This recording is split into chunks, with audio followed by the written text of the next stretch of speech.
ജയസ, നമ്മുടെ പിള്ളേരോട് കാവ് നിൽക്കാൻ പറ. അവന്മാരെ വന്നാ തല്ലണ്ട, തട്ടിയേക്ക്.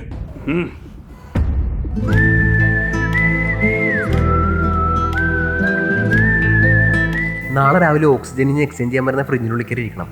ഓക്സിജൻ നാളെ വരും മുമ്പ് ഞാൻ വന്ന് എടുത്തോളാം. ഓക്കെ? എടാ, ഞാൻ കോയമ്പത്തൂർ വരെ പോവാ. കല്യാണത്തിന് കുറച്ച് കാശിൻ്റെ ആവശ്യമുണ്ട്. പിന്നെ ഞാൻ പോയിട്ട് വരുമ്പോഴത്തേക്ക് നീ മണ്ടത്തോളം കാണിച്ചു വെക്കരുത്. എന്നാ അപ്പനോട് ചോദിക്കാം, ഞാൻ ചെയ്യൂ. ഓക്കെ.